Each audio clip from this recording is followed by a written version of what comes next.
코로나19로 인해서 가정예배를 드리시는 덕진교회 성도 여러분, 가정마다 주님의 은혜와 축복이 함께하기를 주의 이름으로 축원합니다. 로마서 1장부터 11장까지가 전반부고, 또 로마서 12장부터 16장까지가 로마서의 후반부로 되어 있습니다.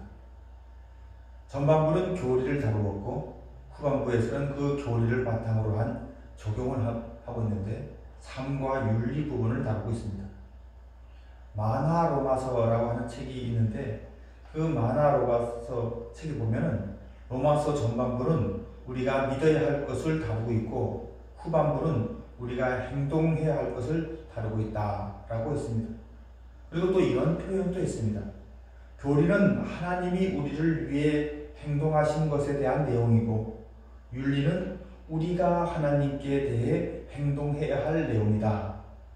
자, 하나님께서 우리를 위해서 행하신 일들을 살펴보는 것, 이것이 교리이고, 그 교리가 이해되면 너무 감동이 되고 가슴이 벅차서 우리가 하나님을 위해서 행동하게 되는 것, 이게 기독교 윤리라는 것입니다. 자, 오늘 본문 1절은 이렇게 시작됩니다.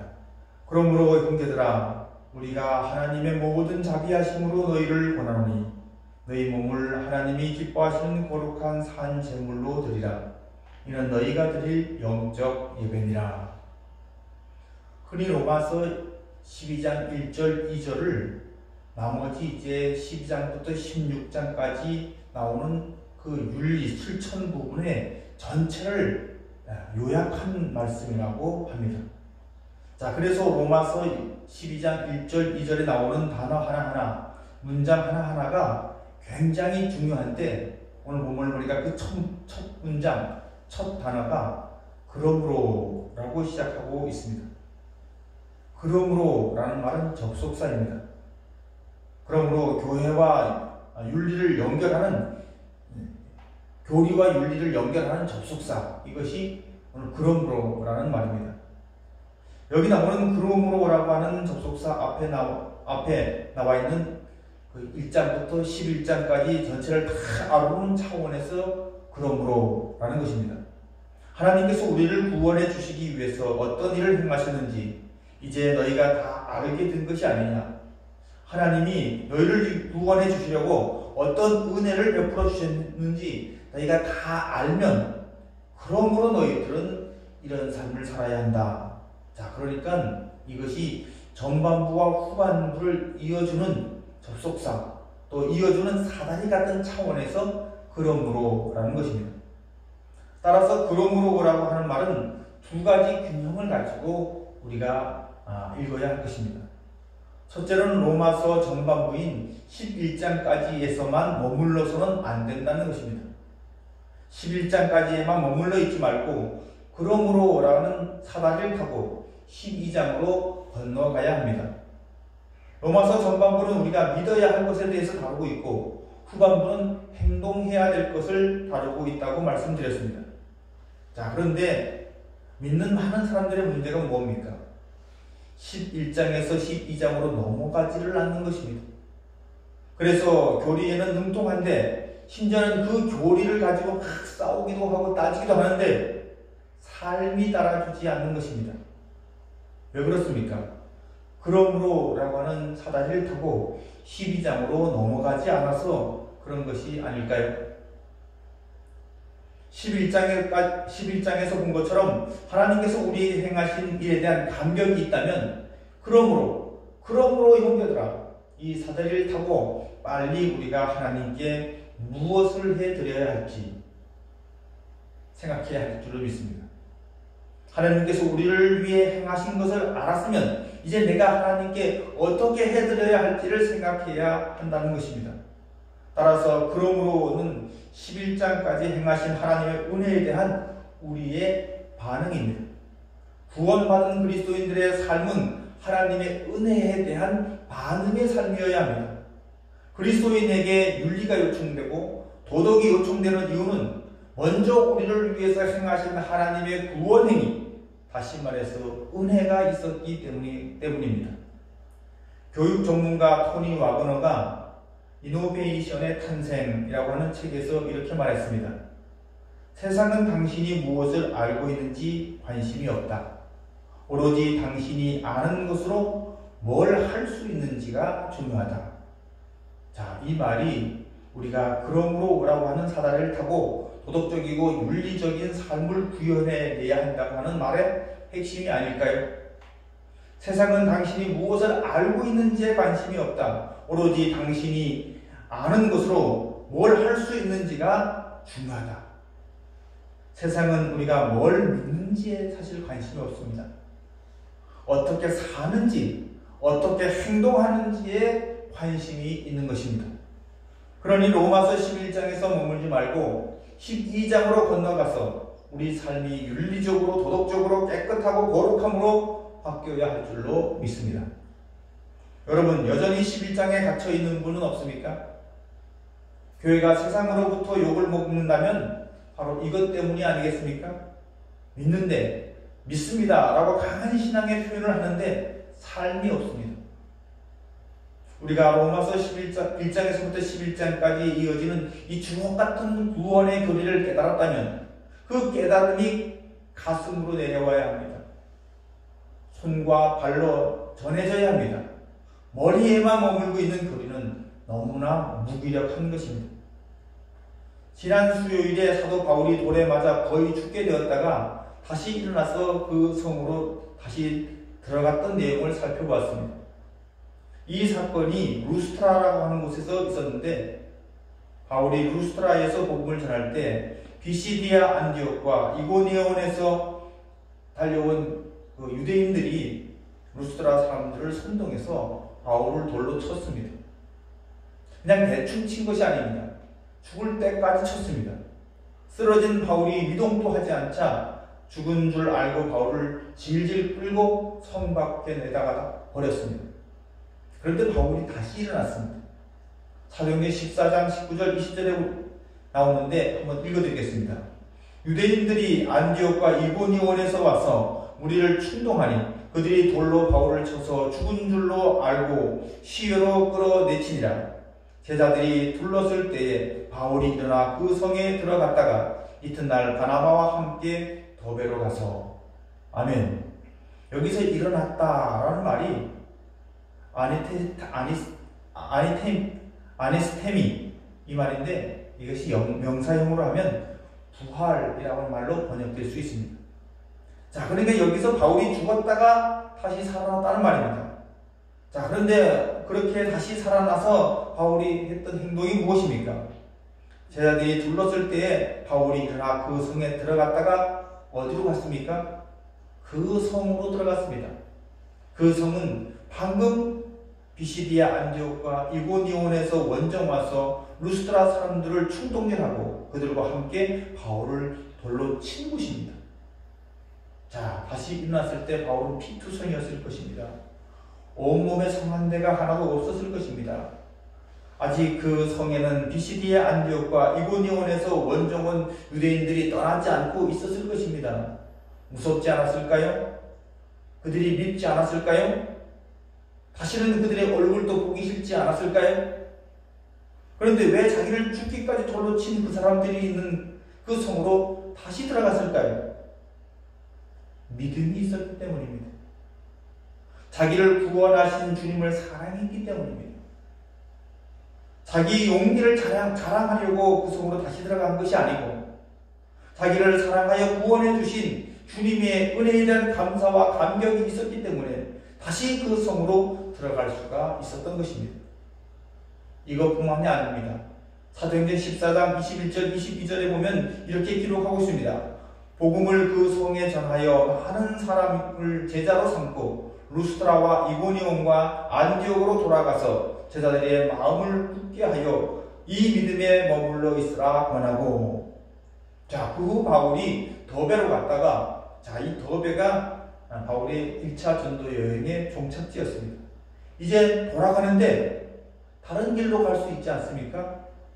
그런데 자기를 돌로 친 사람들이 원정 왔던 그 도시, 물론 거기서도 바울을 돌로 치려고 위협했고 비시디아 안디옥에서는 유대인들이 귀부인과 유력자들을 선동해서 바울을 내쫓았던 그런 도시였습니다. 자, 그런 도시로 바울이 다시 되돌아가는 거예요. 자, 어떻게 바울이 이렇게 행동할 수 있었을까요?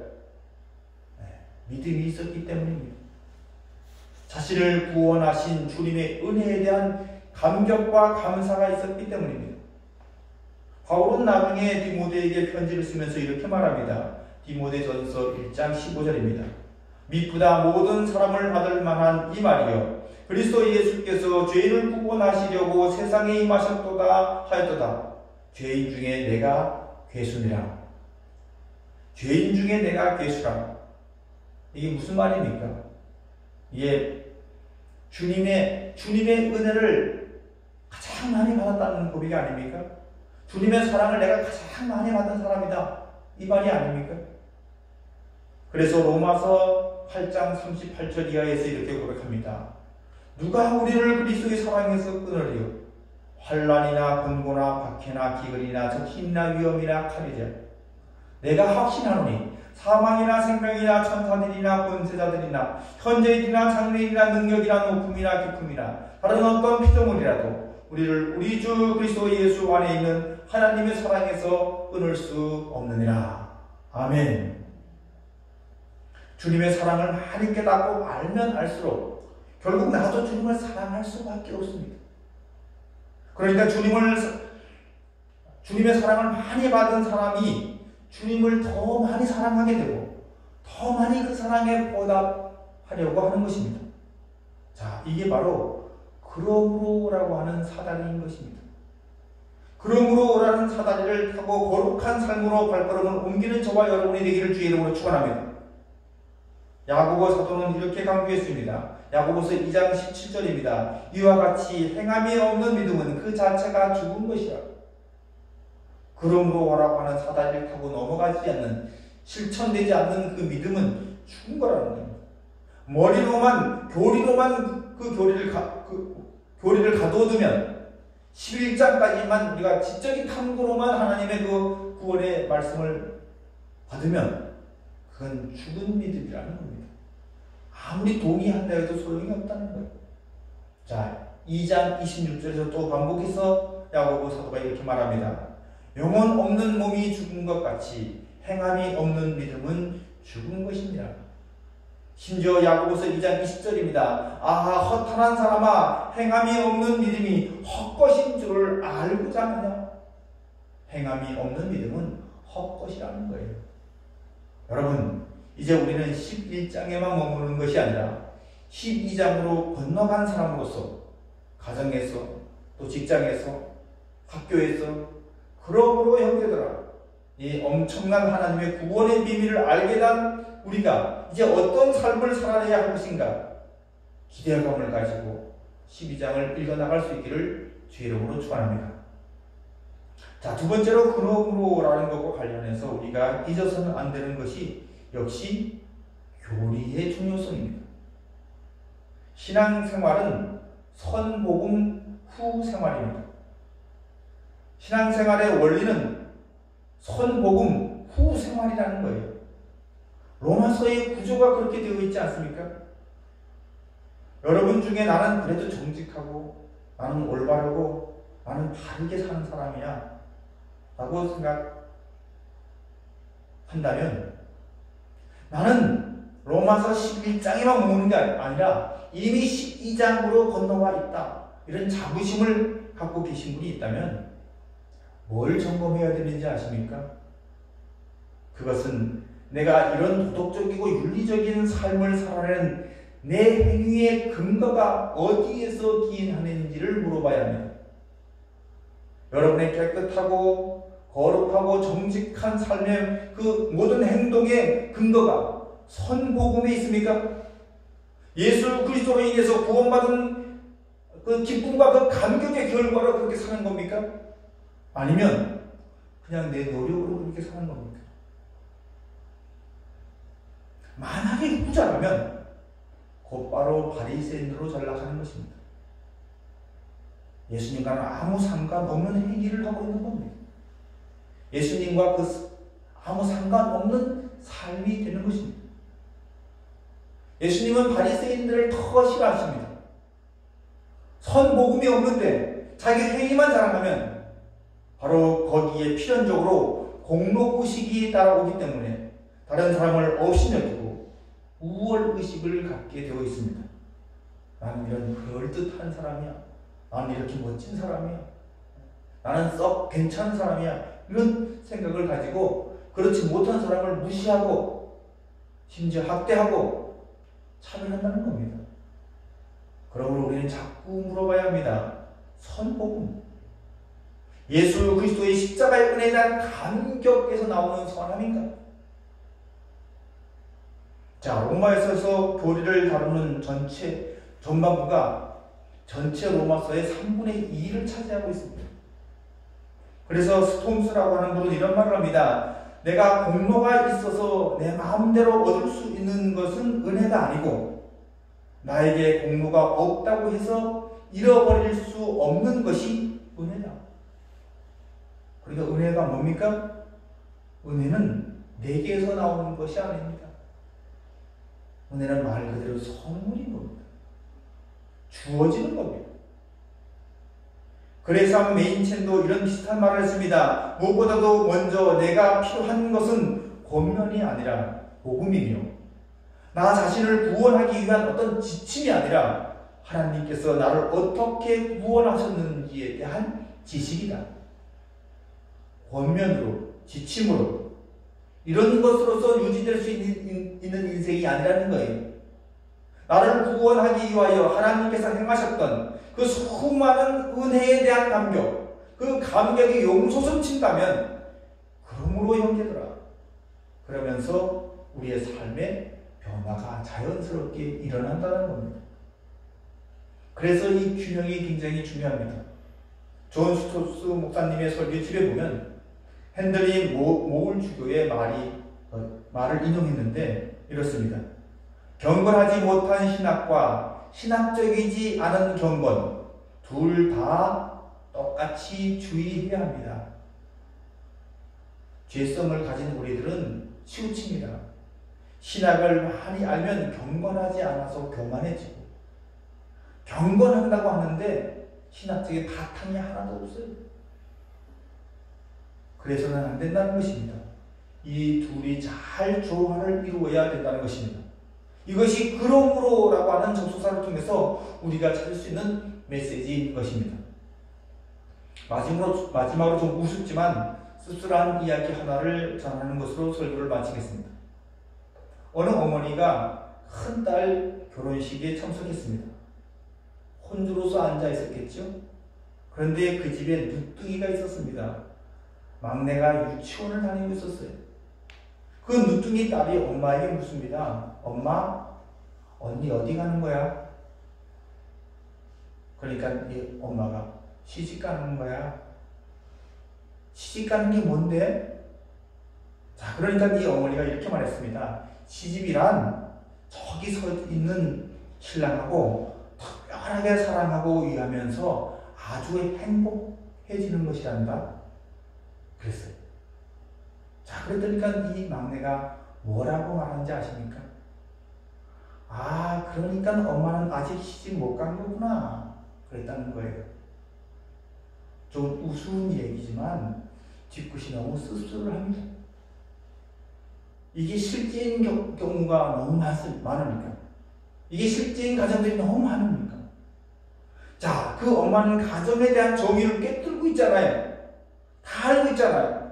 뭐가 가정이라고 하는 것인지, 부부관계는 어떠해야 되는지 다 꿰뚫고 알고 있는데 정작 한 집에 사는 자기 막내딸이 보기에는 그런 온기가, 그런 행복함이 가정생활에서 보이지 않았던 것입니다. 우리의 신앙생활이 바로 이런 상태가 아닐까요? 하나님의 은혜가 뭔지, 구원의 도리가 뭔지, 하나님께서 어떻게 우리를 구원하시는지, 그리고 신앙생활을 어떻게 해야 하는지 다 알고 있습니다. 아는데 행복하지 못해요. 아는데 감동도 없어요. 감격도 없어요. 도리어 불편하게 합니다. 도리어 남을 불쾌하게 만듭니다. 왜 그럴까요? 딸을 시집 보내는 이 어머니 분명 시집 왔잖아요. 시집 가는 이유는 남편이랑 서로 사랑하면서 서로 위해주며 행복해지기 위해서이지 않습니까? 마찬가지로 우리가 구원받고 신앙생활을 하는 이유는 특별한 사랑을 경험하고 그 은혜 속에서 특별한 사랑을 하며 행복해지는 것이 아닙니까? 그런데 시집 와서 수십 년을 살았는데 막내딸이 보기에는 행복해 보이지 않는 엄마처럼 우리 그리스도인들도 구원을 받았는데 구원받은 사람은 어떻게 살아야 한다 이것도 알기는 아는데 전혀 행복하지 못한 것 아닙니까? 여러분, 우리에게 구원의 기쁨과 감격이 없다면 그 기쁨과 감격으로 행해지는 것이 아니라 억지로 뭔가 행해지고 있다면 우리가 내가 의로워서 내가 내 의로 내 힘으로 내 의지로 뭔가를 도덕적으로 윤리적으로 살고 있다면 그러면 예수님과 전혀 상관이 없고 믿음과 전혀 상관이 없는 거예요. 우리는 우러나와서 행하는 것, 감격으로 행해지는 의로운 행위, 그런 것이 없다면 우리의 믿음은 죽은 믿음이죠. 따라서 우리는 반드시 이 그러므로라고 하는 사다리를 타고 오늘부터 행동하는, 그냥 억지로 행동하는 것이 아니라 마지못해 행동하는 것이 아니라 누가 시켜서 겨우 하는 것이 아니라 능동적으로 감격해서 기쁨으로 행동하는 그런 그리스도인이 될 수 있기를 주의 이름으로 축원합니다. 아멘. 기도하겠습니다. 이제는 우리 주 예수 그리스도의 놀라우신 은혜와 하나님 아버지의 극진하신 사랑하심과 성령님의 감동 감화 교통하심이 코로나19 때문에 가정에서 고개 숙여 주님 앞에 예배하며 주의 말씀을 듣는 모든 성도들, 그 가정과 자녀들과 그 삶 위에 지금부터 영원토록 함께하기를 주의 이름으로 간절히 축원하옵나이다. 아멘.